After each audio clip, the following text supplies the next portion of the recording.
Be honest. What's the best part of your day? It's right now, the second before sleep takes you.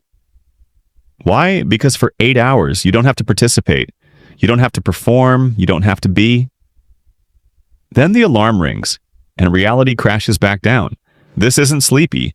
This isn't, I need a double espresso. This is bone-deep cellular exhaustion. It is the profound, heavy fatigue of simply being alive. It is the sensation of gravity doubling. It is waking up in the morning and feeling the sheer effort required to exist. To brush your teeth. To answer an email. To perform the character of you. You don't necessarily want to hurt yourself. You don't have a plan. You aren't looking for a violent end. You just want a pause button. You want to slip into a coma for a few months and wake up when the world is quieter. You want to step outside of time. You want the noise in your head to stop.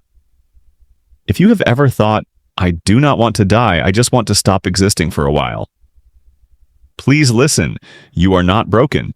You are experiencing a very specific clinical and existential state of being, and we need to talk about it. Psychologists make a crucial distinction between active suicidality and passive suicidal ideation. Active suicidality is a crisis. It involves intent, a plan, and an immediate danger. If you are there, if the red wave is crashing, please pause this video and call for help immediately.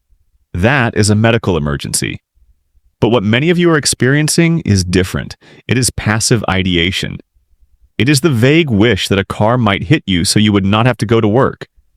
It is the fantasy of simply fading away. I call this existential fatigue. It is not a desire for death, it is a desperate craving for rest. Real, deep cessation of demand. It is the soul saying, I have carried this heavy stone too far, and I need to put it down. Why does your brain do this? Why does it turn against its own survival instinct? Actually, it isn't turning against you. It is trying to save you. When you are high-functioning, intelligent, and empathetic, your brain is often in a state of hypervigilance. You are constantly scanning for threats, managing emotions, predicting outcomes, and solving problems. You are a computer running with 500 tabs open.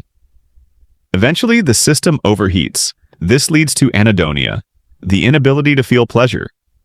The things that used to bring you joy, music, food, conversation, now feel like gray static. This isn't just being bummed out. This is a defense mechanism. Your brain realizes it has limited energy left.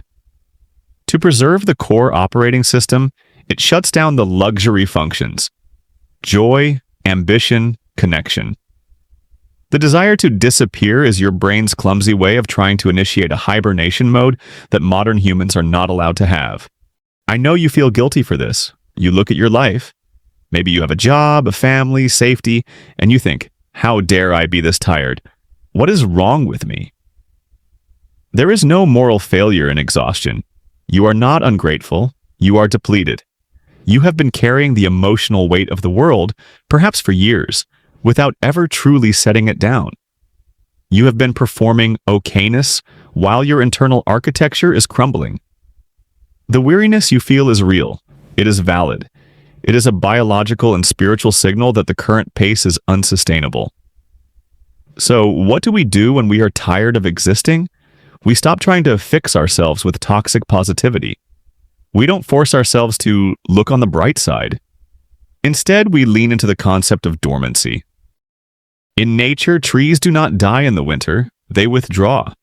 They pull their energy inward to survive the cold. They stop growing branches and focus on the roots. You need rest.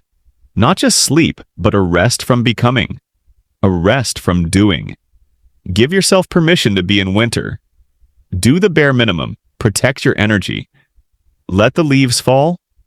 You do not need to disappear to find peace. You just need to let the winter pass. You are still here. And for now, that is enough.